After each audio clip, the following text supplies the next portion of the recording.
Estamos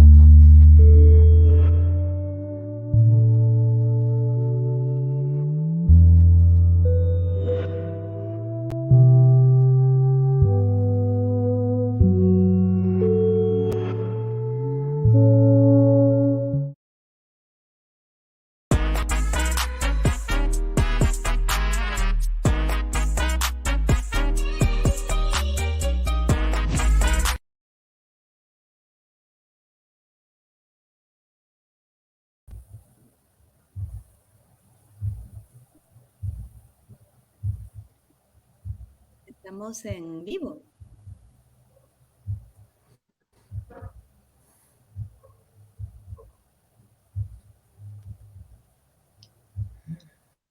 ¿Estamos transmitiendo ya?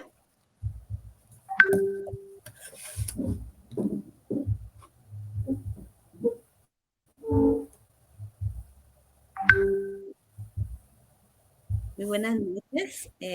Gracias, Vicky, por la transmisión en vivo. Mi nombre es Mónica Mazariegos Rodas. Yo soy integrante del equipo organizador de la muestra Memoria, Verdad, Justicia, de la muestra de cine internacional, que desde hace 12 ediciones se organiza anualmente en Guatemala. Es un festival de cine de derechos humanos y memoria histórica que este año ha organizado una edición sobre el concepto de territorios en el corazón. En el marco de Territorios en el Corazón tenemos hoy el Cineforo sobre la película La Abogada del Pueblo, para el cual estoy muy contenta de dar la bienvenida a dos grandes mujeres, amigas y colegas. Ellas son Aide Valley y Paula Barrios. Aide es una abogada maya achí. Recientemente ha sido muy reconocida, aunque ella tiene muchos años de trabajo y de acompañamiento a casos, pero ella ha sido reconocida recientemente por ser una de las 3 mujeres mayas a cargo del caso sobre mujeres achí. Es una sentencia reciente, de las emblemáticas en torno a violaciones de derechos humanos, a graves violaciones de derechos humanos durante la guerra en Guatemala. Y Paula Barrios es también una abogada y defensora de derechos humanos, que fue también parte del equipo jurídico que acompañó durante varios años otro caso sobre violencia y esclavitud sexual contra mujeres indígenas, el caso Sepur Sarco, que también fue un caso muy conocido en años recientes. Ambas son abogadas y defensoras de derechos humanos vinculadísimas a, sobre todo a un sector de la población que ha estado rezagadísimo en el acceso a la justicia, que son las mujeres indígenas. Y en ese sentido son abogadas del pueblo, como el título de la película que vamos a comentar hoy, La abogada del pueblo. Para quienes hayan visto la película, el argumento de la película y bueno, la historia tiene que ver con Conchita, una abogada en México que decide recorrer la Sierra Norte de Veracruz, llevando y acompañando casos de personas que tienen dificultades en el acceso a la justicia en un mundo de impunidad estructural. Lo que representa la película es el México de los 80s, en donde lo que existe es un contexto de Estado de no derecho, digamos, ¿no? De impunidad estructural, en donde son los poderes fácticos los que imponen sus reglas, imponen sus leyes, digamos, ¿no? Una situación bastante similar y bastante, desde la cual se pueden hacer muchos paralelismos con nuestra Guatemala del día de hoy. Y a propósito precisamente de esos paralelismos, este foro se lo dedicamos a las abogadas, a las juezas y a las fiscales que desde hace ya varios años, pero sobre todo recientemente, están sufriendo un agravamiento en cuanto a amenazas, hostigamiento, criminalización, y que incluso se han visto indirectamente expulsadas del país porque enfrentan casos que no respetan necesariamente las garantías del debido proceso o porque enfrentan riesgos muy graves para su vida y para su integridad. Entonces, a estas mujeres, la abogada del pueblo, el cineforo y las reflexiones que van a venir del corazón y de las mentes pues, de nuestras brillantes panelistas y también del público.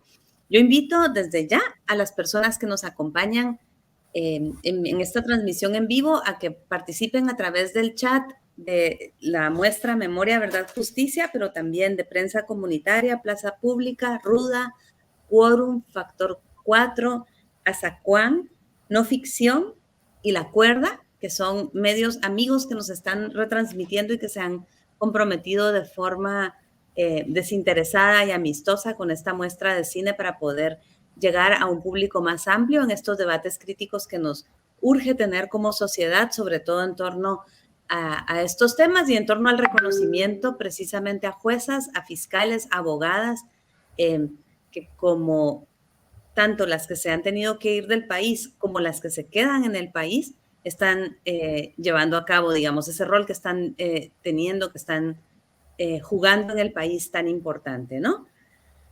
Con esto yo quisiera abrir, como hablaba con Paula y Aide, esta película seguramente, ya nos contarán ellas, pero seguramente tiene mucho que ver con sus propias historias, con sus vidas.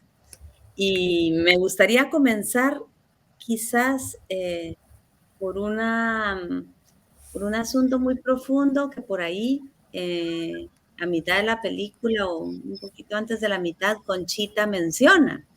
Ella habla del llamado de la justicia como un asunto, digamos, de carácter bastante existencial para ella y un asunto que muchas personas que decidimos estudiar derecho nos identificamos, ¿verdad? A lo mejor no todas las personas, pero muchas mujeres, muchos hombres que estudiamos esta carrera, pues tenemos esta vocación y esa identidad, ¿verdad? Con las palabras de Conchita cuando habla del llamado de la justicia. Yo quisiera empezar quizás con Aide, preguntándote, viendo esta película y de alguna manera conociendo de cerca o más de cerca la realidad en México, ¿cómo tú personalmente, como abogada Maya Achi, te reflejas, te proyectas, ¿verdad? Desde el llamado a la justicia, en tu caso particular, Aide, que como sabemos, has sido una estudiante brillante en la Universidad Rafael Landívar y te has movido también entre la ciudad capital y entre tu comunidad todo el tiempo, hasta el día de hoy, con mucha coherencia en las opciones vocacionales, laborales que has tenido y, pues en tu propia vida personal. Yo lanzaría por ahí la pregunta y después pasaría con la misma pregunta con Paula. Gracias, Mónica. Buenas noches a todos y todas. Para mí es un gusto estar compartiendo en este conversatorio. Cuando vi la película, el documental, a pesar de que es bastante cortito, en varios momentos una se llena de bastantes emociones y una se ve reflejada en ese caminar, en esas vivencias de la abogada del pueblo, pero también a otras mujeres, a otras compañeras, amigas, que también han aportado, están aportando esa semilla que buscamos que sea la semilla que contribuya a todas las semillas anteriores a construir un mundo más equitativo, una realidad más equitativa, más justa para todas. Es bastante interesante cómo lo describe Conchita, ese llamado. Ella decía que en su caminar era un caminar de descubrimiento, porque yo me imagino que no es que ella provenga de una familia de abogados y abogadas, sino es ese llamado a la justicia, a lo justo, que aquí en Guatemala pedir justicia es ya ser considerado de izquierda como algo negativo, pero ella lo describe, el llamado a ver esa realidad de violaciones a derechos humanos de las comunidades, de campesinos, campesinas, y que ella pueda contribuir desde su profesión es bastante bastante interesante. Y yo en mi caso particular, en familia bueno, yo no, mi generación, o sea, los primos, una prima que tengo yo, fuimos las primeras en ser abogados y abogadas dentro de la familia, incluso dentro de la comunidad de donde provenimos. Entonces, nos llamó ese deseo de aportar en contra de todas esas injusticias y también involucrarme más en el tema de derechos humanos, de defensa de los derechos de las mujeres. También es por ese llamado que nos hace, que nos hizo todas las mujeres de nuestras comunidades que han hecho desde sus conocimientos, desde sus experiencias, desde sus vivencias, han abierto camino para que a nosotras nos cueste un poco menos transitarlos, pero esta Guatemala es una Guatemala de constantes retos, de constantes desilusiones, y es por eso esas palabras que Conchita utiliza de como ella menciona, de escuchar esas opresiones, esos sufrimientos de las comunidades, la lleva a ella a dejar tal vez una casa cómoda que tenía ella y atravesar los caminos rurales y llegar a documentar, a escuchar y ser esa voz que está acompañando, porque lamentablemente en las comunidades las personas tienen voces, tienen sus propias voces, las personas pueden decir lo que ellas están sufriendo, lo que están atravesando en sus vidas, sus realidades, las pueden compartir. Lamentablemente no existen las plataformas para que esas voces puedan ser escuchadas y lamentablemente otras y otros son los que tienen que prestar esas voces para que las voces de las comunidades puedan ser escuchadas.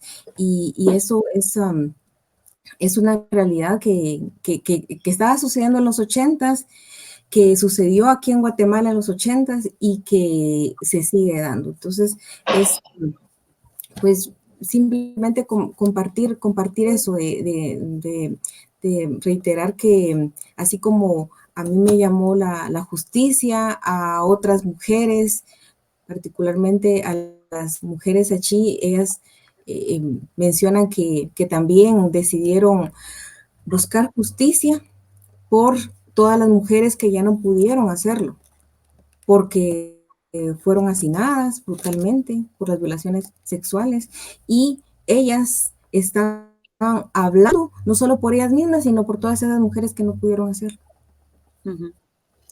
Gracias. Gracias, Aide. Por acá tenemos a Elizabeth Moreno, que envía un fuerte abrazo a Aide, a Paula y a mí. Muchas gracias, Elizabeth. Excelente escuchar a luchadoras abogadas juntas, dice. También invito al público a escucharnos a través de Voces de Mujeres, el perfil de Voces de Mujeres de las compañeras que también muy solidaria y amistosamente se sumaron esta semana para retransmitirnos. Entonces las agrego a la lista y me disculpo por no haberlas incluido desde el principio. Paula, en tu caso, ¿cómo ha sido este asunto también del llamado de la justicia? Tú que eres también una abogada con tanta experiencia, con tanto recorrido caminado en el acompañamiento a las luchas por los derechos humanos y particularmente de las mujeres. Hola, ¿cómo están? Buenas noches a todas las personas que nos están escuchando y viendo. Muchas gracias a la muestra y a todo el equipo de esta muestra de cine internacional, Memoria, Verdad y Justicia, por esta invitación. Y pues sí, escuchando a Aide, justamente creo que, y bueno, viendo la película de Conchita, me llega profundamente y me da mucha nostalgia, bueno, recordar los primeros años de acompañamiento al caso Sepur Zarco. Realmente yo lo nombro una oportunidad de vida. Fue una oportunidad de vida de poder acompañar a las abuelas, conocer a las comunidades, acercarme al Polo Chic, un área que yo realmente no conocía, ¿verdad? Y conocer la historia de las mujeres. Todo empezó, bueno, justo cuando empezó Mujeres Transformando el Mundo, se da la oportunidad y me fui involucrando de a poquito, y luego fue un compromiso muy fuerte. Yo, después de escuchar y visitar a las abuelas, en ese momento eran 100 mujeres de diferentes comunidades, no solo quechí, sino cachiqueles y también compañeras MAM de Huehuetenango. Eran un grupo de 100 mujeres con toda la intención de caminar hacia la justicia formal. Pero iniciamos con una justicia simbólica que fue el Tribunal de Conciencia, y eso fue como un primer esfuerzo de abrir un espacio para escuchar las voces de las mujeres y su verdad, que se escuchara y se conociera su verdad desde su propia voz. La verdad es que no solo el haber estudiado Derecho, creo que fue un elemento pues importante, pero yo iba estudiando y aprendiendo a la par de iniciar este proceso. La justicia transicional y el Tribunal de Conciencia tenía la misión de responder a esa pregunta: ¿es posible juzgar delitos de lesa humanidad y la violencia sexual como lesa humanidad en nuestro ordenamiento jurídico nacional? No han prescrito el tema de las amnistías, o sea, había mucha duda de parte del sistema de justicia y los operadores de justicia. Y bueno, para nosotras un reto, ¿cómo hacerlo?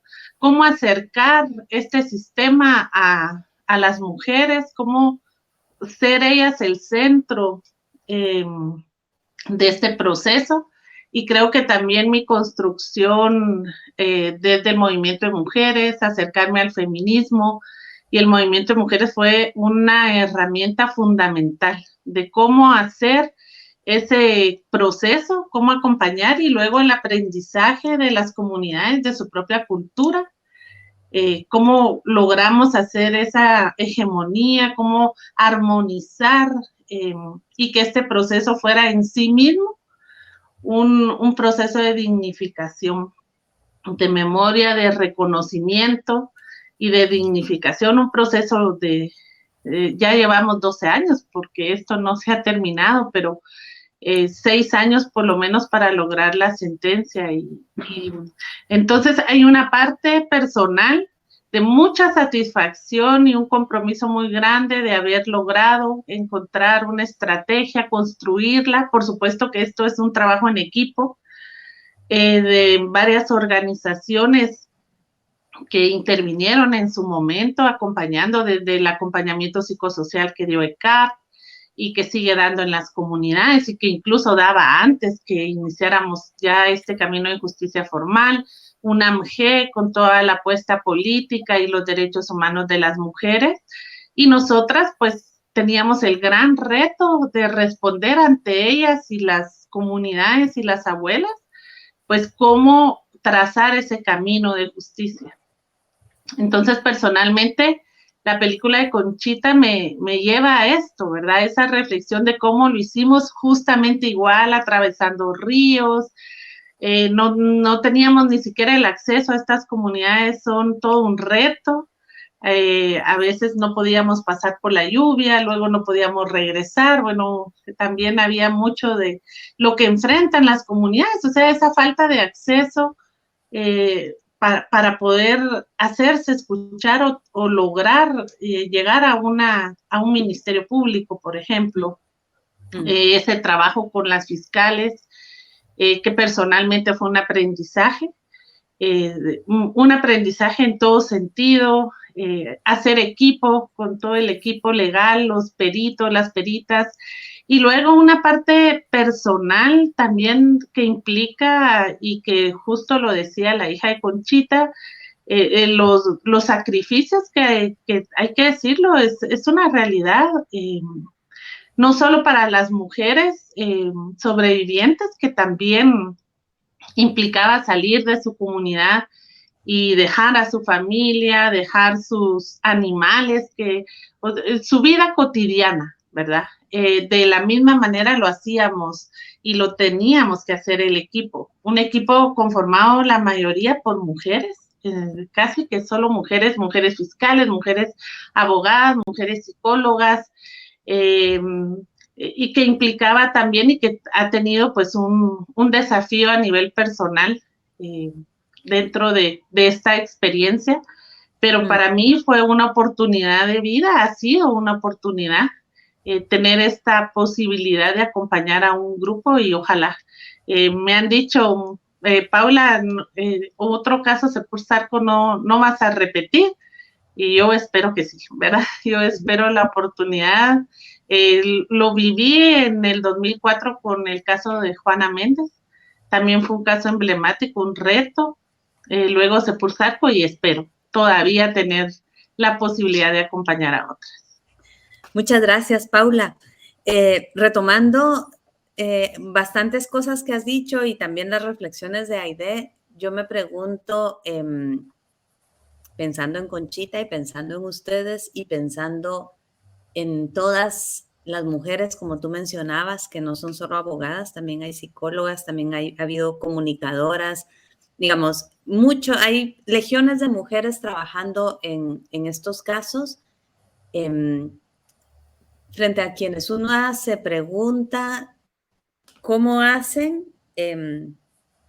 pensando también en este momento en las que acaban de salir del país o en las que están en prisión, mientras nosotras estamos acá en un cineforo conversando y compartiendo con el público.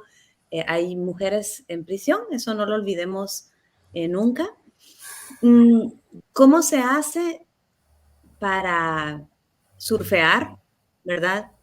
En medio de un sistema de justicia que no es sino la síntesis de la violencia del Estado, del patriarcado, que se vive en las calles, que se vive en general en las instituciones.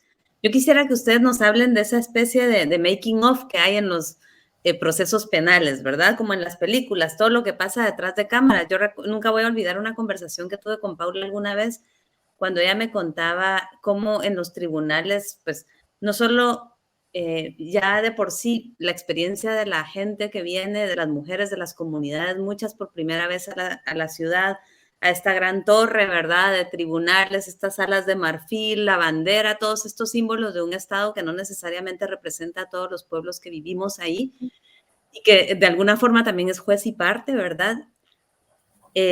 Paula me decía, dentro de esa torre de tribunales, a las abuelas en algunas veces les negaron el acceso al servicio sanitario porque esos son los baños de las licenciadas, ya tuvieron que ir a una cafetería. Quisiera hablar de esta digamos, violencia que es real, digamos, dentro del país y desde los poderes fácticos a los que se enfrentan muchas mujeres. Ahí tenemos a la jueza Aifán, que acaba de salir, también enfrentada a muchos poderes fácticos sumamente grandes, pero también la violencia simbólica de lo cotidiano. Que ustedes me cuenten, para ustedes como abogadas, ¿cómo ha sido eso? Porque ustedes son mujeres con un pensamiento democrático y convencidas, yo las conozco a las dos, de caminar los caminos de la justicia desde otras prácticas, digamos, ¿no? No reproduciendo estas prácticas que han sido dominantes dentro del sistema de justicia. No me refiero solo a la corrupción, sino también a la forma de imponer, ¿verdad? La palabra, a la forma de imponer la presencia, a la forma de imponer un argumento. El caso genocidio es un emblema, digamos, ¿no? Tal vez un poco caricaturesco desde el punto de vista de aquellos abogados defensores, pero que representa mucho de lo que quiero traer a este momento del conversatorio con ustedes. ¿Cómo ustedes se enfrentan a eso? Porque lo vimos con Conchita, ella va totalmente desarmada, ¿verdad? O sea, ella va dentro de territorios que están completamente armados por poderes fácticos, ¿verdad? ¿Cómo hacen ustedes para lidiar con eso? Porque me imagino que hay mucho, pensando en el making of de cada uno de los casos que ustedes llevan, ¿verdad? Hay mucho por contar y hay mucho por enfrentar. No solo ustedes, sino, como decía, las mujeres que que han tenido que salir del país, muchas con incluso una vocecita suave, ¿verdad? Han logrado mover y darle una vuelta de tuerca a un sistema que parecía que no se movía. Entonces le dejo la palabra a Aide y vamos en el mismo orden. Después pasamos con Paula. Gracias, Mónica. Sí, sí, todo lo que mencionas nos hace, bueno, me hace pensar en lo particular en varios momentos, porque sí, el sistema de justicia, el que está aquí en la capital, es desde ver ese edificio, esa torre de varios niveles, es intimidante, y ya cómo se maneja lo interno es un ecosistema en miniatura de cómo es el país, racista, clasista, excluyente, con unos códigos que se alejan demasiado de la realidad de las mujeres que han vivido graves violaciones a derechos humanos, que van buscando justicia, pero que se enfrentan nuevamente a una ola de revictimización y de nuevas violaciones a derechos humanos. Y esto, como mencionas, lo vivieron las abuelas de Securzarco, lo vivieron las mujeres achí, y por eso es que desde las primeras experiencias, desde las primeras audiencias que se tuvieron, se comenzó a notar esas prácticas racistas, clasistas, misóginas, y que fue necesario denunciarlas en su momento. Se denunció ante la supervisión de tribunales, ante la Procuraduría de los Derechos Humanos, se denunció también ante la Fiscalía Especializada, la Unidad Especializada en Delitos de Discriminación.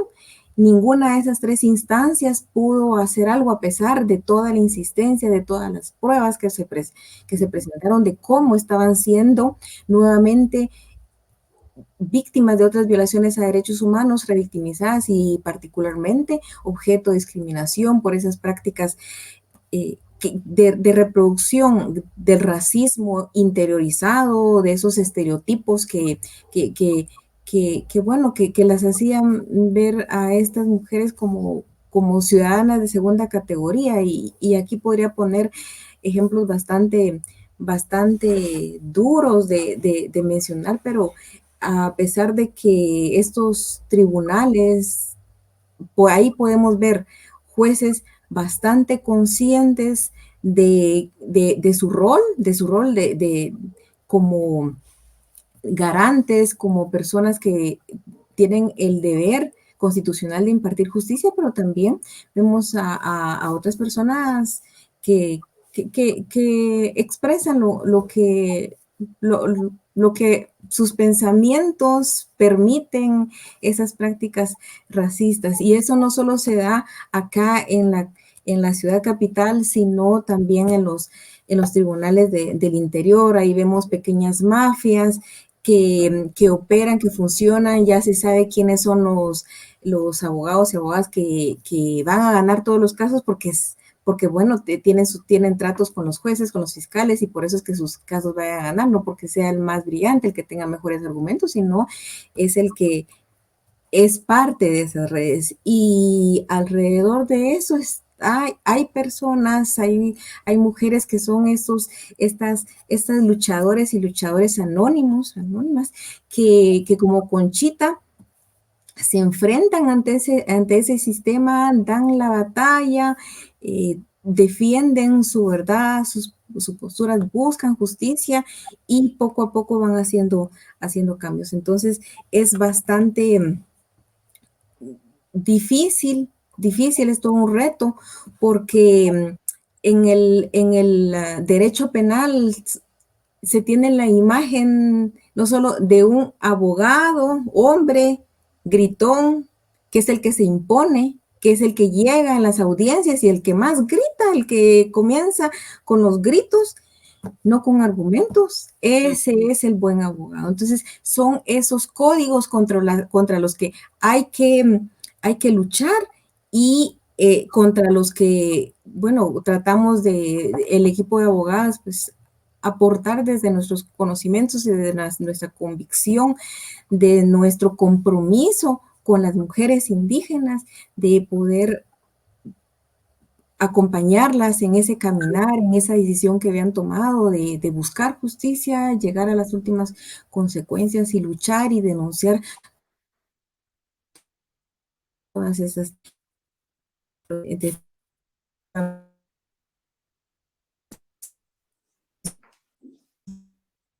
todo.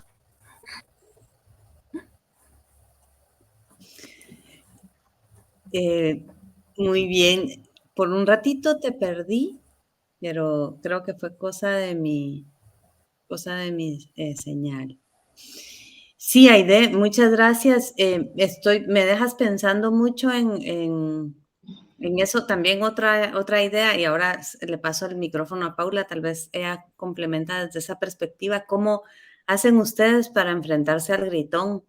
Para enfrentarse a lo intimidador, ¿verdad? O al intimidador. ¿Cómo se hace, verdad? Porque no son solo las mujeres que ya fueron víctimas de esa violencia, sino tú lo decías muy bien ahora, ¿verdad? En lo cotidiano es el grito, es esa herencia, digamos, dictatorial, esa herencia, digamos, de imposición, de opresión, todo lo contrario a un diálogo democrático que debería también estarse construyendo en el argumento judicial, digamos, o en el escenario de lo judicial. Paula, ¿cómo ha sido en tu caso? ¿Cómo lo has vivido tú? ¿Cómo lo han vivido las mujeres? ¿Y qué nos podrías compartir también a este respecto? Sí, bueno, yo creo que es muy complejo el sistema judicial de justicia penal en el país. Es estructuralmente patriarcal, misógino y racista. Y y estamos conscientes de ello, ¿verdad? Creo que eso es en principio es algo que hay que asumir. Tenemos que encontrar las estrategias en los casos concretos que acompañamos. Por supuesto que quisiéramos transformar el sistema en general, pero yo creo que lo que nos lleva es a utilizar la creatividad y otros elementos, teniendo conciencia de que esto es así. En la cotidianidad, yo les puedo decir, es muy pesado, ¿verdad? Es muy pesado. Yo que pues acompaño al equipo legal de Mujeres Transformando el Mundo, en las audiencias muchas veces, en el caso Sepur Sarco, por ejemplo, pues estar siempre a la par de Jennifer. Jennifer era la abogada, Jenny, ¿verdad? Jenny Bravo. Me decía, mira, porque pues los insultos vienen no solo de los otros abogados, sino también de los sindicados, y eso es permanente. Entonces sí, digamos emocionalmente requiere un extra de los equipos en ese sentido, porque no solo es lidiar con la estrategia jurídica, sino además con los insultos, el racismo, la misoginia de los operadores de justicia y de los otros digamos, de las otras partes, ¿verdad? Entonces, en el caso de Sepur Sarco, pues eran maltratos del teniente Reyes, constantes a las mujeres y a nosotras. Y de ahora en el caso del Hogar Virgen de la Asunción, de la misma manera, ¿verdad? Pues está ahí el compañero Esteban, pero sin embargo, tenemos que, digamos que es hombre, pero al final de igual manera enfrenta este litigio malicioso y esa confrontación por defender derechos de niñas, mujeres o adolescentes. Entonces, y sobre todo cuando son mujeres indígenas, particularmente, pues la expresión de racismo siempre está ahí. En ese sentido, yo les podría decir algunas cuestiones como, digamos, como ejemplo en el caso Sepur Sarco. En principio, trasladar el proceso a un juzgado de mayor riesgo fue una estrategia, y haber tenido la oportunidad de estar con el juez Miguel Ángel, un juez súper respetuoso de la ley y de la situación, digamos, las condiciones idóneas para poder desarrollar las audiencias en instancia. Eso fue un elemento importante para que las mujeres tuvieran un respeto de su participación. Luego que ellas fueran querellantes adhesivas, les daba otro rol, ¿verdad? Digamos simbólicamente dentro del proceso, no ser las víctimas únicamente, sino tener voz dentro del propio juicio, escucharlas a través de doña Demesia, por ejemplo, siempre tener una participación activa dentro del proceso. Eso les daba el mismo estatus jurídico, ¿verdad?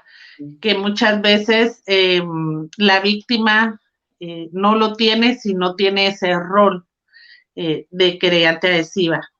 Y luego, pues, siempre la información es muy importante, ¿verdad? Que las mujeres se apropien de sus propios procesos y exijan esos derechos. Pero yo les puedo decir ahora con el sistema, pues, que estamos ante el organismo ejecutivo implementando las medidas de reparación, y aquí se nota más el racismo y la discriminación. Por ejemplo, un presidente del Congreso que no recibe a doña Demesia y que en el pasillo le recibe una nota de una solicitud por el hecho de ser una mujer indígena, que no llega, digamos, a buscar más que su propia reivindicación de derechos, que es el cumplimiento de las medidas de reparación. En el Ejecutivo lo hemos visto con más plasmado, ¿verdad? O, por ejemplo, una ministra de Educación que hoy detiene la difusión de un documental porque pues considera que no es relevante ni importante por el hecho de ser, porque al final también está atravesado el tema de quién tiene la verdad y no queremos caminar hacia la construcción de una sociedad democrática reconociendo esa verdad que ya el sistema de justicia dio como cierta y que además hemos superado todas las etapas. La reparación es un elemento importante y luego, por ejemplo, en el caso Achí, el propio Estado de Guatemala apela esa sentencia de reparación y eso lo que denota es precisamente esa falta de compromiso del Estado hacia responder y reconocer a las mujeres indígenas, tanto quechís como achís, sujetas de derechos y con la necesidad de dignificar este proceso, o sea, someterse a un proceso legal, tener que discutir la violencia sexual y lo que esperan las mujeres, pues es esa respuesta del Estado, el compromiso, que no lo vemos, ¿verdad?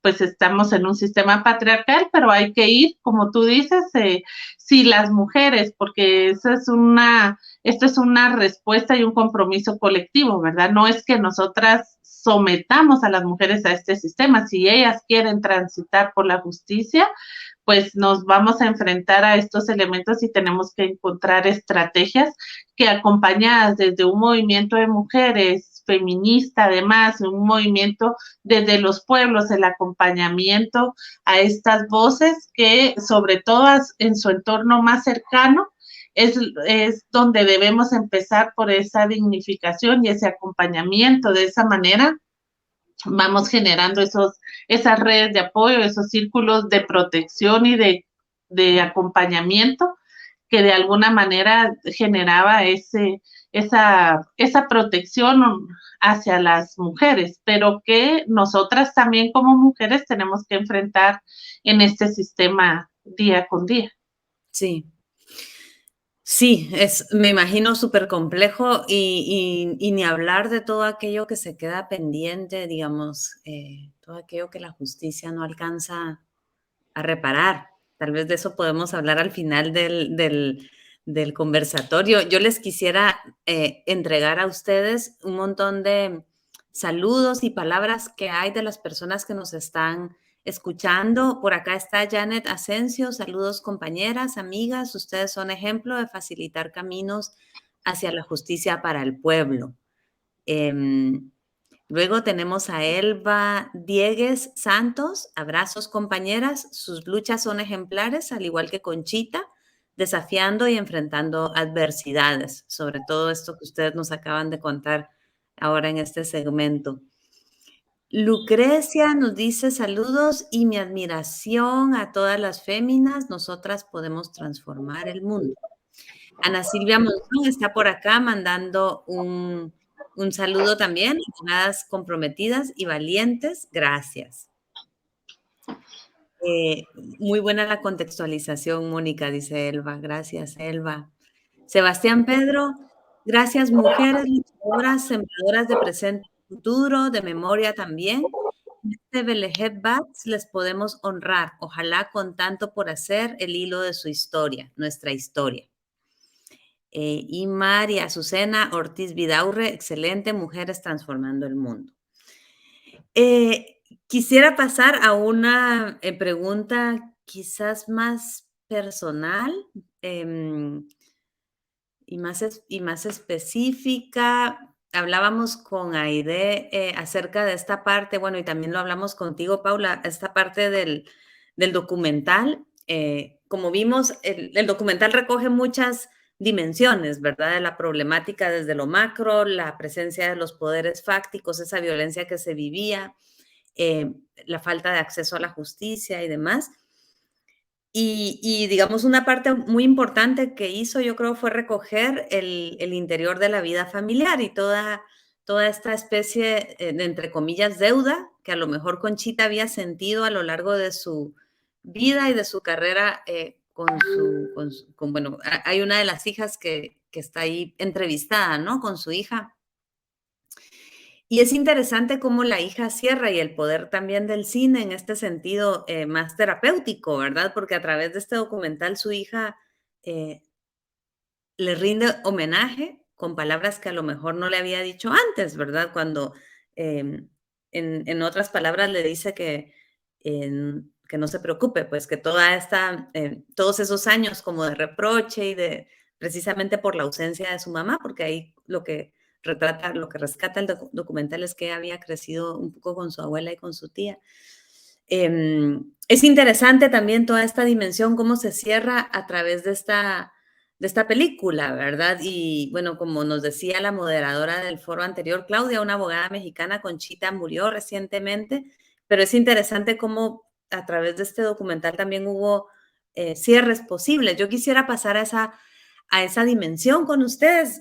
Aide me decía lo que se deja en el camino, ¿verdad? Del llamado a la justicia, cuando estábamos hablando precisamente hoy en mi tarde y en su mañana. ¿Cómo ha sido para ustedes esta parte de la historia, de lo que ustedes han dejado en el camino, ¿verdad? Del llamado a la justicia. Ambas son madres, el caso de Paula incluso tiene nietos o nietas. Y me gustaría compartir, digamos, a lo mejor también con el público esta dimensión que es tan particular, ¿verdad? En el caso de muchas mujeres y que se desconoce, que se queda completamente invisible o que se queda detrás de la nota de prensa, ¿verdad? Que uno no ve, uno no llega a ver. Y reitero la invitación a quienes nos escuchan a poder participar con sus preguntas y sus reflexiones a través de los chats. Vamos con Aide y después vamos otra vez en el mismo orden con Paula. De acuerdo.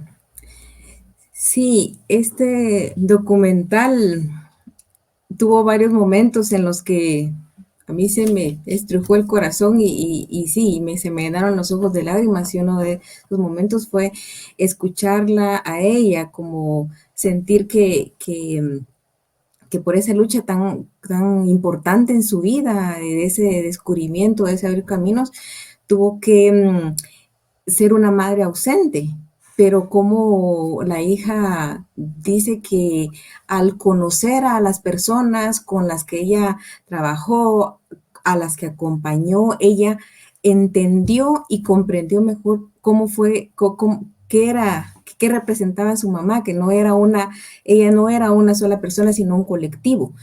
Y escuchar esas palabras de decirle que no le reprocha eso, ya que ya no le va a reprochar eso, es bastante conmovedor, porque nos hace pensar a las que somos madres y a las que tenemos que dejar a nuestras hijas por esas largas jornadas de trabajo, que ya no tenemos vacaciones, la Navidad solo fue, bueno, las vacaciones del año pasado para mí solo fueron el día de la Navidad y el Año Nuevo, y todo lo demás fue trabajo y trabajo. Entonces, eso es una de las partes muy difíciles, en mi caso, porque mi hija es muy pequeña, entonces es bastante difícil, pero también está la parte de querer contribuir, de querer aportar, también de querer crecer como de forma profesional y encontrar la fórmula para lidiar con esas dos partes. Yo creo que nadie la ha logrado, porque es algo que en otras mujeres también he escuchado yo que han tratado de ver cómo se puede llevar esas dos, cuál es la fórmula más exitosa, pero es bastante complicado. Pero escuchar a la hija todo lo que aprendió de su mamá, de la importancia para las comunidades, de lo que ella representó para ellas, de ser la mujer que comenzó a abrir el camino de las luchas en contra de ese cacicazgo que estaba apoderándose de las tierras de varias comunidades, ser ella esa mujer que comenzó a abrir ese camino, y que por eso fue que muchas familias lograron recuperar sus tierras. Eso fue es bastante significativo, bastante inspirador para continuar en estos caminos, que son los caminos justos, que son los caminos claros que mencionamos en las comunidades indígenas y en los pueblos mayas, que es lo que buscamos, ese caminar para contribuir, para seguir abriendo camino. Entonces, no hay una fórmula. Yo creo que nadie ha encontrado la fórmula exacta, la fórmula equilibrada, pero tratamos de seguir aportando en estas luchas. Muchas gracias, Aide. Paula, ¿cómo es en tu caso? Gracias, Mónica. Bueno, pues sí, esa parte de la película me tocó duro, ¿verdad? Me identifico mucho en ese sentido. Yo te comentaba, realmente con el caso Sepur Zarco, yo sí tenía a mi hijo también muy pequeño, y prácticamente 6 años que yo no estuve en su vida, ¿verdad? Digamos, en recibir notas en el colegio, ir al acto del Día de la Madre, estar para el cumpleaños, bueno, no solo de él, de mis hijas también, ¿verdad? Siempre me decían, es que nunca estás, o es Semana Santa, o es Navidad, y siempre decíamos el otro año, ¿verdad? El otro año sí, y así se pasaron 6 años. Realmente no te digo, hay cierta parte de culpa ahí, pero era como te digo, una oportunidad de vida, de estar, de lograr esa transformación o esa sentencia histórica, ¿verdad? Que de verdad que cuando empezamos, pues no creíamos que íbamos a lograr, pero una vez iniciamos, era un camino que no podíamos detener. Ese era el momento. Yo creo que eso yo lo tenía claro, y hay una dualidad ahí, ¿verdad? La familia sabe que estás haciendo algo importante para el país, pero siempre hay un reclamo también dentro de la familia de estar más en esos momentos trascendentales. Pero yo creo que luego, pues mi hijo ha tenido oportunidad de ir a Sepur, de conocer a las abuelas, y de reconocer lo importante que es para este país una sentencia como, bueno, para el país y muchas otras mujeres, conocer esa lucha, ¿verdad? Y que sea inspiración para otras. Y así es yo a lo que quiero llevar esta reflexión también, es que eso pues es en mi caso personal, pero no puedo imaginar qué sienten y lo pienso, ¿verdad? Estas fiscales y magistradas, como tú decías, o sea, haberle dado tanto al país y tener un costo personal tan alto, tenerse que ir, dejar su espacio académico, su espacio laboral, incluso familiar, Entonces los costos son bastante altos.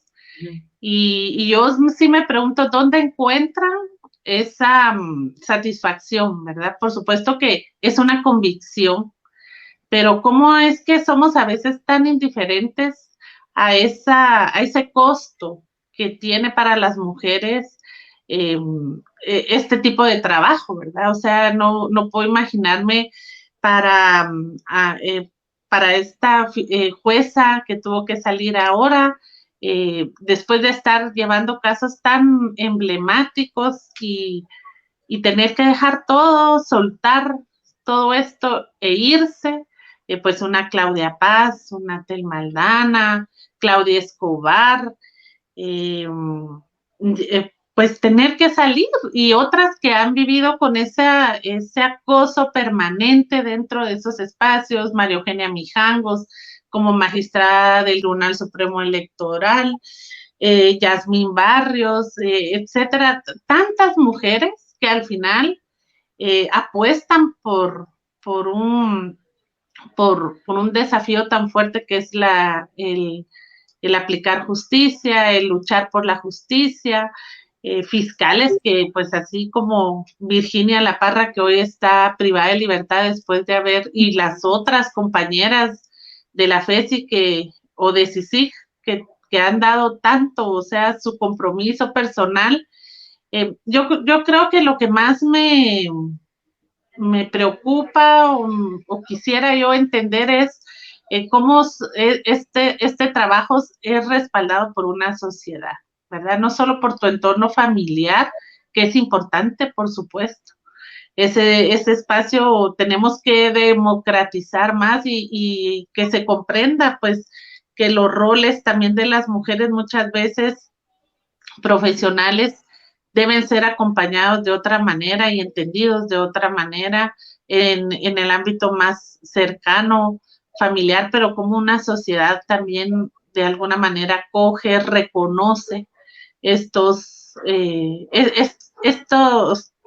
compromisos, ¿verdad? Porque yo no los llamaría sacrificios, sino el compromiso, ponemos todo, ¿verdad? Damos todo para lograr llevar la verdad, para que se escuche las voces de las mujeres, para que haya, digamos, de alguna manera esa reivindicación de derechos y que podamos ser una sociedad más equitativa y democrática, y en ese caminar, pues, reconocer el trabajo y el aporte que hacemos las mujeres. Así que personalmente sí me identifico con Conchita, y yo me alegro mucho que su hija haya comprendido ese compromiso y ese aporte, porque también escuchar a las comunidades del gran aporte que llevó Conchita, eso es lo más importante, ¿verdad? Pero creo que debemos de haber muchas Conchitas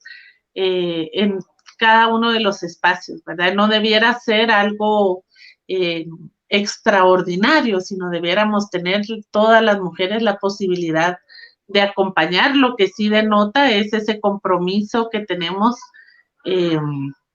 y el gran trabajo que le ponemos con corazón a lo que hacemos y a los retos que enfrentamos.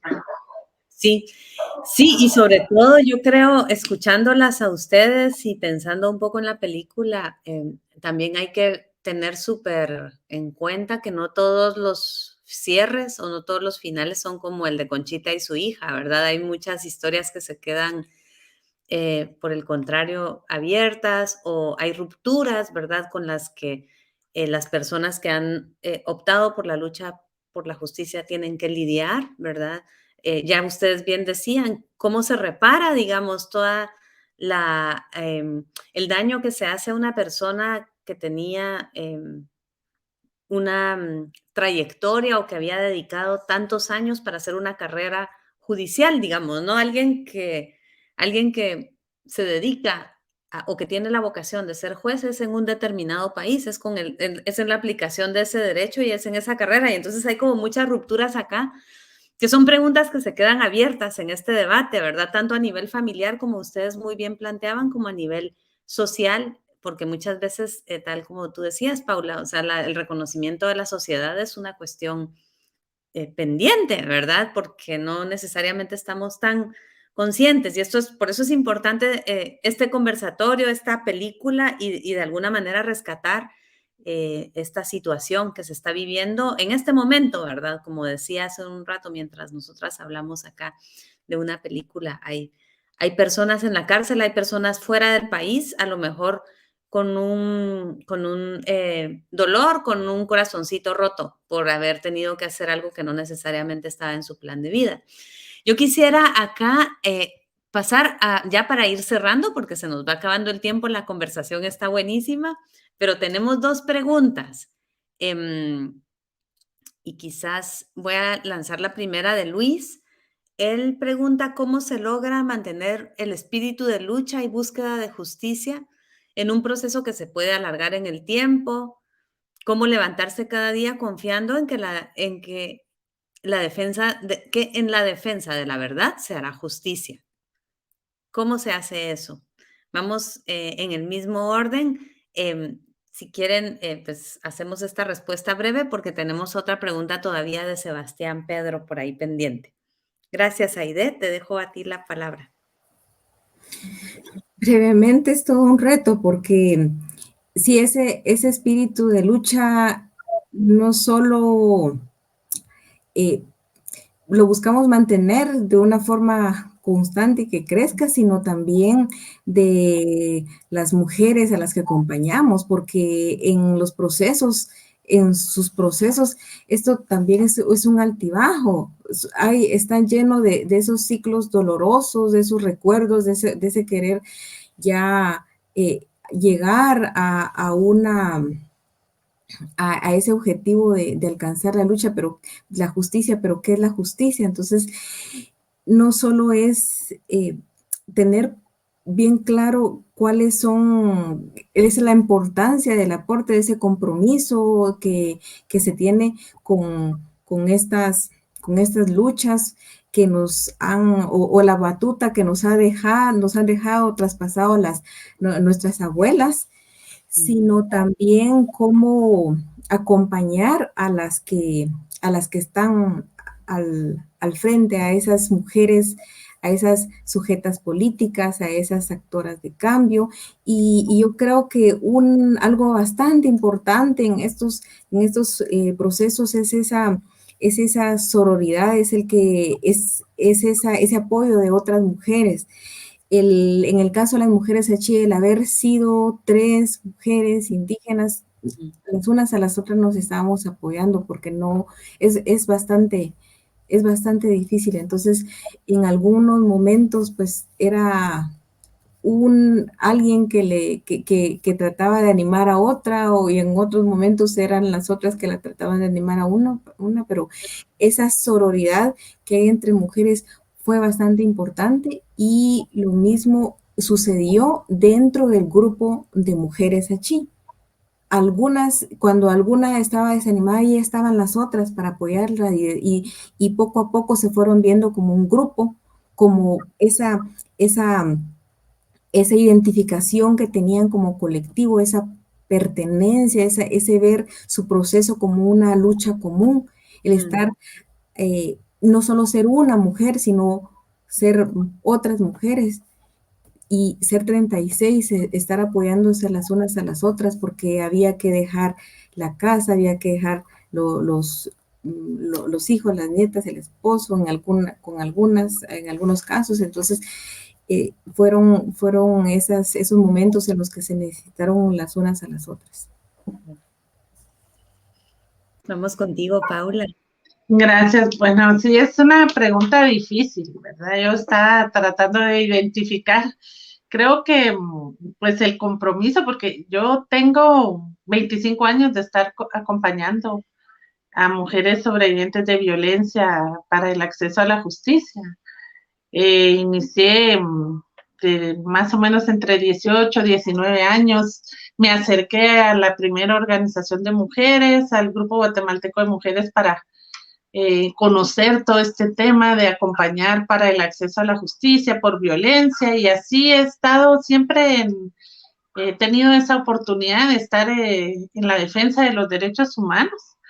¿Y qué es lo que particularmente me hace acompañar día a día, ¿verdad? Porque no es fácil, es muy difícil lo que se enfrenta, pero creo que es esa convicción de las mujeres que hace acompañarlas, ¿verdad? Que saber que es importante y relevante ese acompañamiento cuando una mujer decide poner límites para la violencia y decir hasta aquí y voy a denunciar o a parar ese círculo de violencia, es cuando podemos intervenir.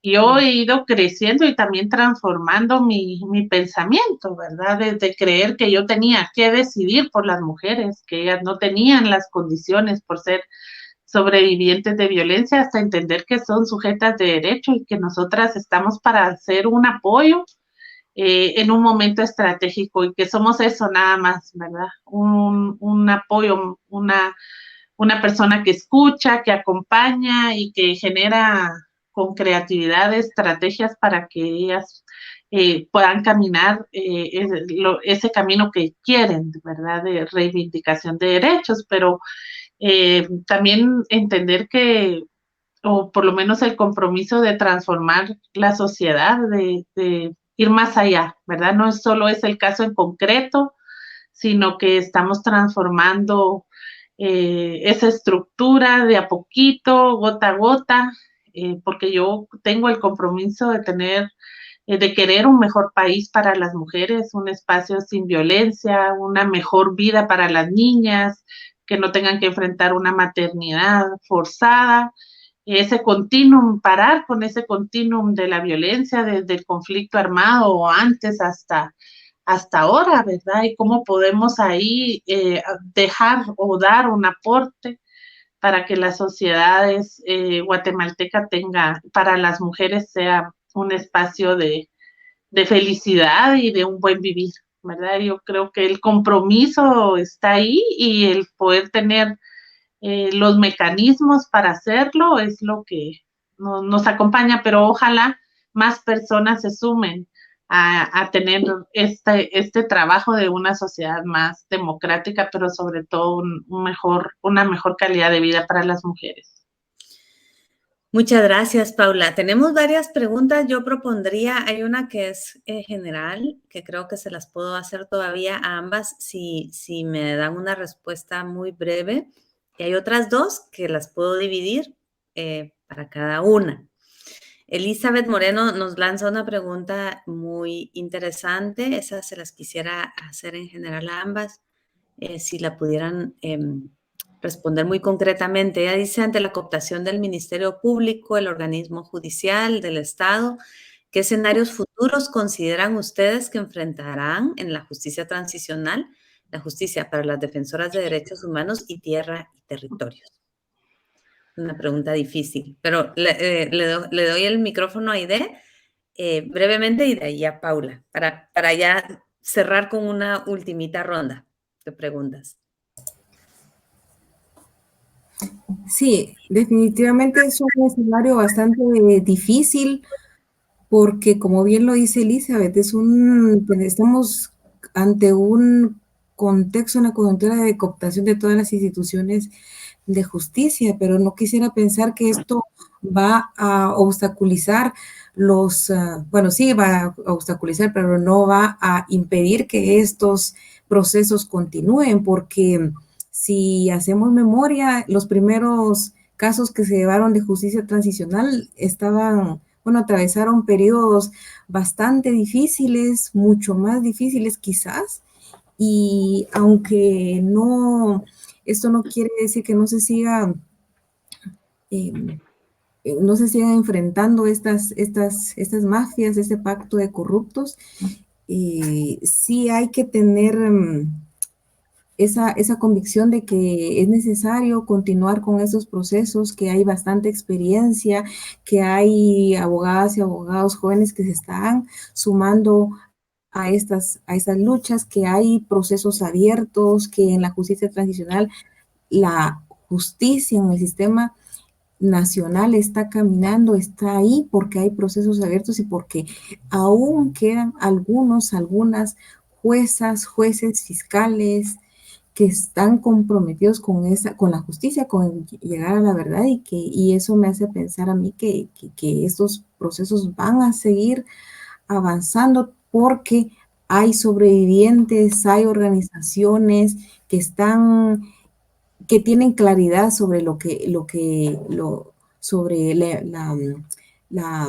importancia de llegar a ese esclarecimiento de la verdad, y que no van a desistir porque ya llevan décadas en estas luchas. Gracias, Aide. Paula, ¿tú cómo ves la situación? Si me sumo a lo que manifiesta Aide, creo que se ha hecho un esfuerzo muy grande por formar, capacitar y sensibilizar a fiscales. La licenciada Gila Pineda hizo muy buen trabajo en la Fiscalía, en la Unidad de Conflicto Armado, y pues fue trasladada pues recientemente, ¿verdad?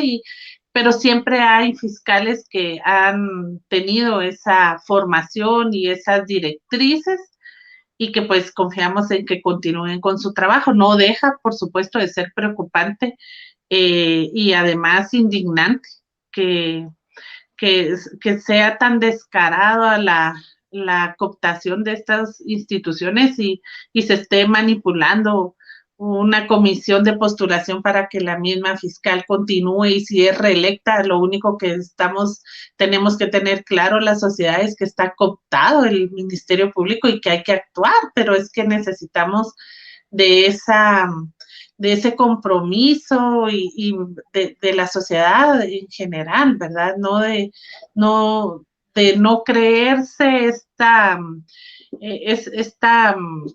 planteamiento de que es una cuestión de lucha de dos partes, ¿verdad? Sino que es precisamente que una institución tan importante como el Ministerio Público continúe como venía con la fiscal Claudia Paz y luego con Tel Maldana, hacia una profesionalización y hacia ser una institución independiente y con mucho compromiso y muy capacitados las y los fiscales, ¿verdad? Y el personal en general. Vemos muy preocupante cómo se ha venido para abajo el Ministerio Público, y con lineamientos de criminalización muy evidentes, ¿verdad? Sí, y el nivel de impunidad cada vez es más alto, y hay que decirlo, y aunque a la fiscal general le moleste, esa es la verdad. No hay una respuesta eficiente, sino hay una selección de casos y una criminalización. Eso lo tenemos que tener claro. Pero las organizaciones, y por eso ahí no solo el interés de las personas que quieren tener acceso a la justicia, que es su derecho, sino quienes acompañamos de continuar y con estrategias mucho más articuladas. Creo yo que ese es el desafío.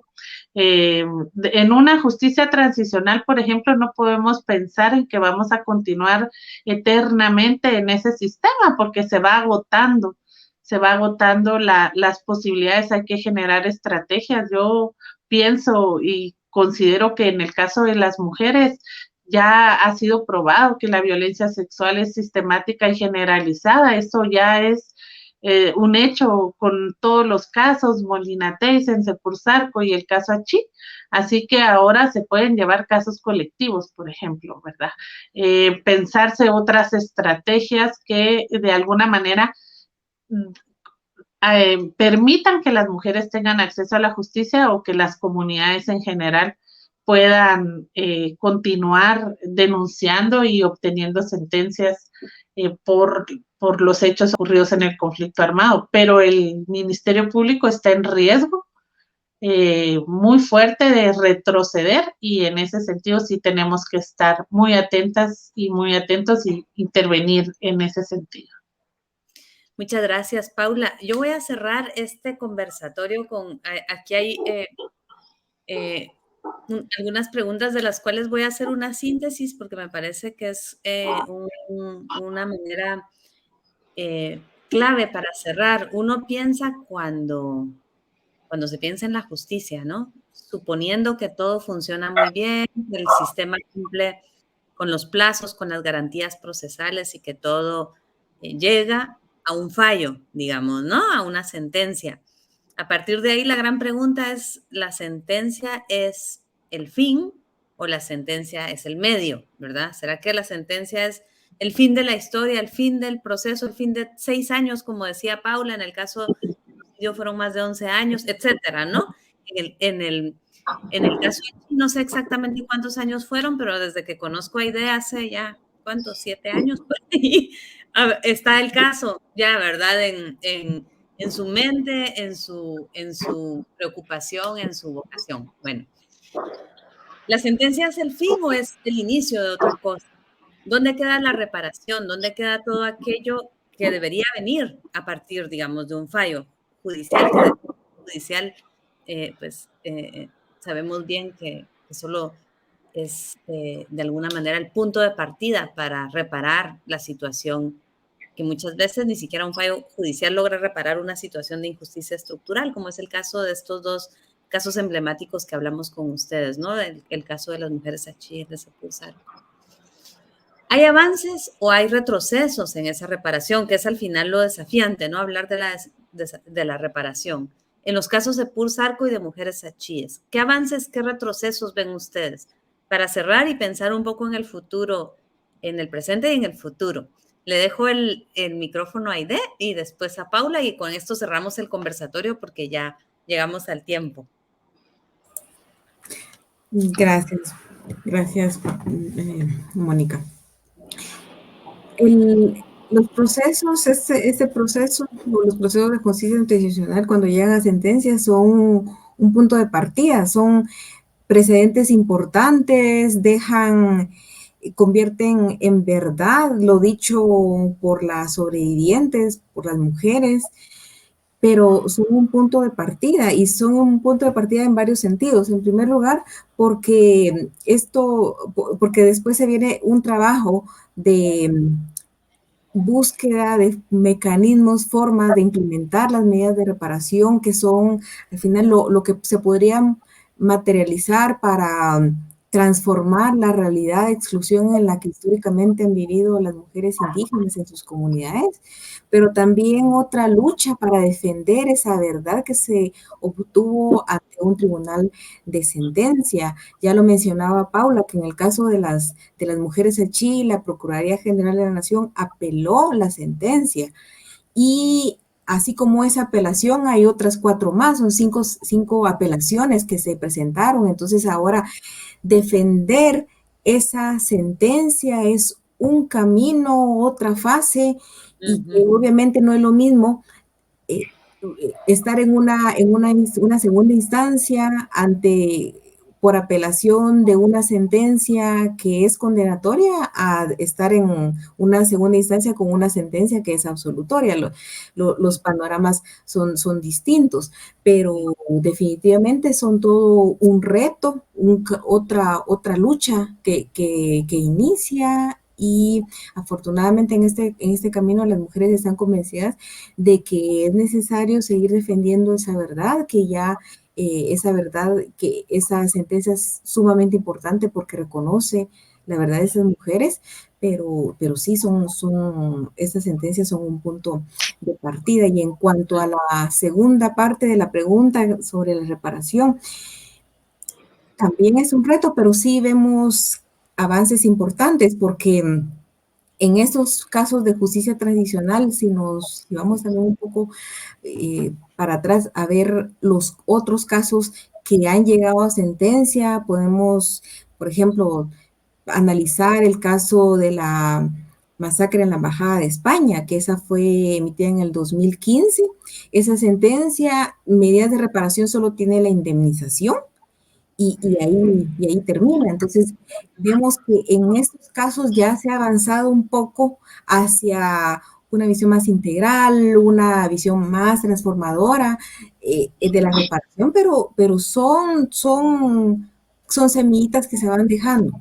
No es lo mejor, no son las grandes medidas que se logran y que van a ir a cambiar radicalmente esas realidades, pero van aportando, van siendo esos precedentes importantes para generar más discusión en relación a cómo debe de de surfear ese camino en cuanto a la reparación transformadora, a la responsabilidad que tiene que tener el Estado en asumir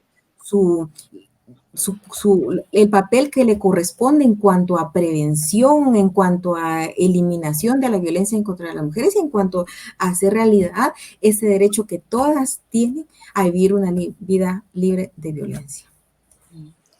Gracias, Aide. Paula. Gracias. Bueno, yo sí considero de igual manera que la sentencia es un punto medio en el camino de la justicia penal. Y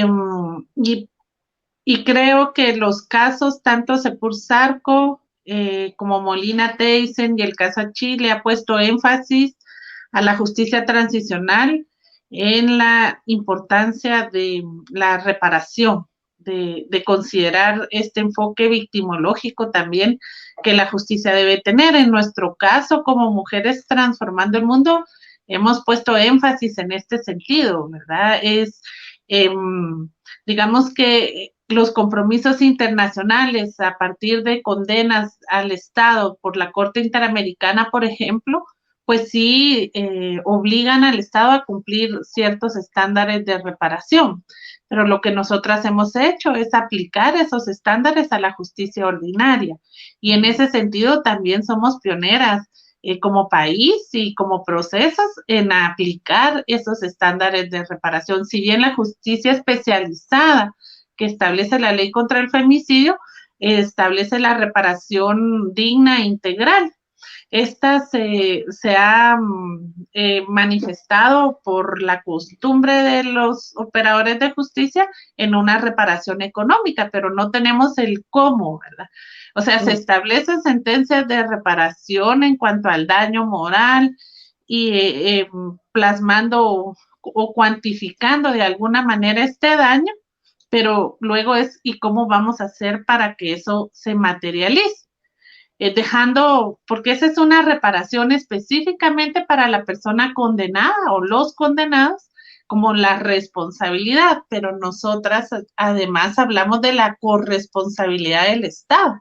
Y esa es una corresponsabilidad que no puede evadir y mucho menos intentar retirarse. Aquí hay una corresponsabilidad desde que es firmante y se ha comprometido a erradicar la violencia contra las mujeres. En cada caso, el Estado va a fallar.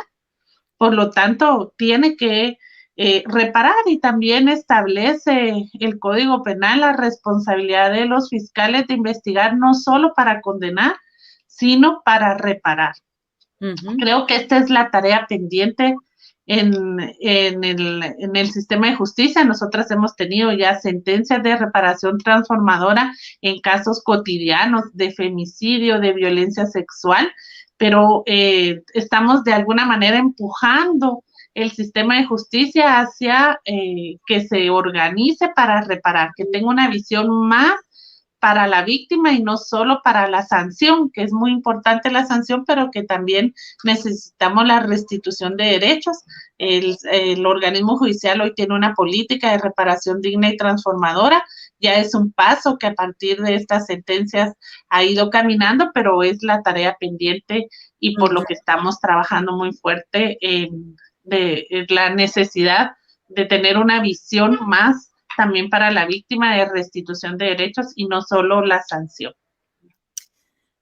Muy bien.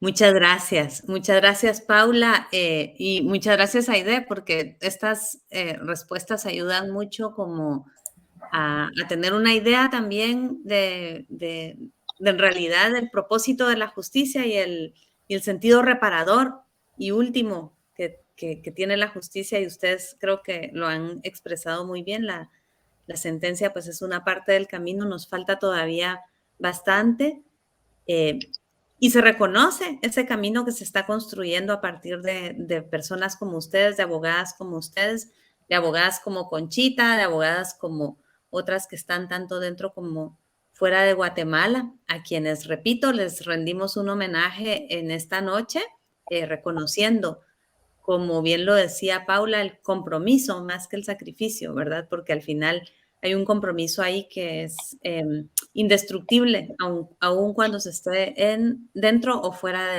del país, ¿verdad? Solo quisiera mencionar, no dejar de mencionar que en este tema de la reparación, sobre todo en el caso de las abuelas, es generar condiciones para una mejor calidad de vida para sus nietos y nietas y para la comunidad en general.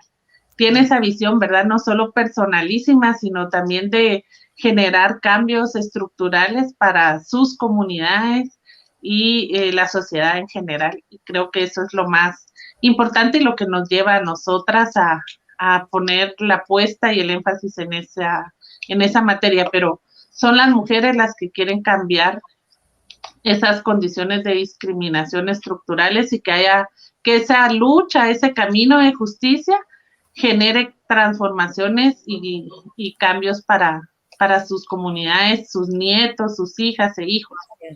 Gracias, Paula. Gracias, Paula. Hemos llegado a nuestro límite de tiempo y ha sido un conversatorio sumamente estimulante, sumamente edificador. Gracias a las dos, de verdad, por su tiempo, por su corazón en este conversatorio, en esta noche. Yo también quiero agradecer a Prensa Comunitaria, a Plaza Pública, a Ruda, a No Ficción, a Factor 4, a Zacuán, a Quórum, a La Cuerda y a Voces de Mujeres por habernos retransmitido, por estar retransmitiéndonos a lo largo de esta muestra que dura hasta el próximo 1 de mayo. No se olviden que estos foros se quedan grabados para quien no ha podido ver todavía la película La Abogada del Pueblo.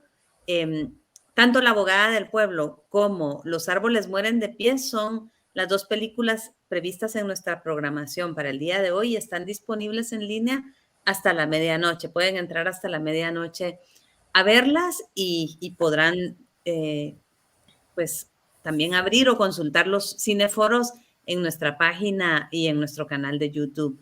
Muchas gracias a todas las personas que han llegado hasta el final del conversatorio con nosotras. Muchas gracias a Aide y a Paula. Un abrazo a ambas, muy cariñoso, muy fraterno, esperando volver a vernos pronto. Y también un abrazo a todas las personas que nos acompañaron hasta ahora. Nos vemos el día de mañana en el Cineforo de la película Opción Cero, que será a las 7 de la noche, a la misma hora, por esta misma vía de transmisión. Hasta pronto. Muchas gracias.